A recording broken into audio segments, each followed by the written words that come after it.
ginagalang po naman ako ho, ano, ako sa naging desisyon ng committee chairman ng Blue Ribbon kahapon na isa lang si Toby Chanco po sa hearing kahapon. Opo, pero if you also observe o nabalitaan nyo siguro na isang miyembro ng lower house pumunta po sa Senado at binakbakan yung house niya. So to speak, ha? Opo, kasi nga daw po, wala siyang forum dito eh. Kaya wala siyang forum daw sa House. No? Ayaw daw pagbigyan yung kanyang sinasabi na kanyang ebidensya laban dito po kay Saldico at maging sa kay Speaker Romualdez. So kahapon, pinayagan yun. Opo, ano, kayo po bilang isa, ngayon ay pinakamatagal na serving senator sa Republika natin. Ano ang inyong damdamin doon? Talagang pwede mangyari yun, Kong Ted. Kasi ganito yan, pagka ang isang incumbent congressman or incumbent senator nagpunta sa bahay ng isa at bahay ang medyo alanganin nga doon, ginawa nilang resource person si Toby. Ang totoo nung pwedeng umupo yun doon. Ganun ang parliamentary courtesy na tinatawag. Lari ako, bibisita ako, karaniwang senador ako. Incumbent, pumunta ako sa house. Pwede nila akong paupuin doon sa hindi sa gallery, kundi sa floor. Sa plenary while there is while plenary is ongoing. Ganon ang practice nung araw pa.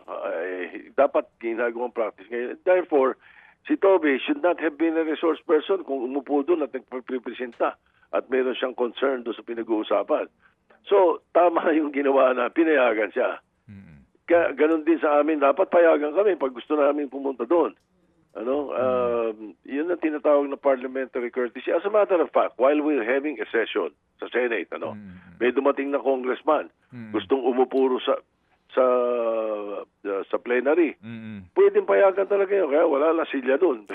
Pero kung gustuin, inahayaan namin yun nung araw pa, lalo na yung mga matatandang kasama ko. Pwede yun eh. Hindi bawal yun. Unless merong mag-object. Yun lang ang doon, yung may unless. Opo. So, pwede talaga yun. Pwede yun. Opo. So, kumbaga po, okay lang yun, na maghayag siya ng kanyang mga nalalaman sa issue. Diba? Kasi yung po ang kanya sinabi kahapon, yung insertion na pinag-uusapan. Opo. Oo, tama. As a matter of fact, mayroon pang sa mga hearing namin sa Senate, lalo na pag local bill. Yan, kabisado mo yan. Pag may local bill, gustong umattend ng congressman sa hearing sa Senado, pwede. Opo. Pwede siya. At part siya ng committee, hindi siya resource person. Mga kapatid, brothers and sisters, saan ka pa? Dito na tayo sa totoo.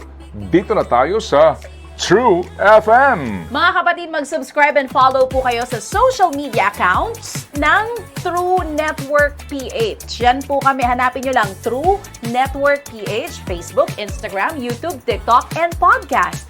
Mapa Apple or Spotify man yan, mahahanap nyo kami. Lahat ng mga napapanood at napapakinggan nyo po sa programa, nasa social media accounts namin yan. So, paano mga kapatid? See you sa social media!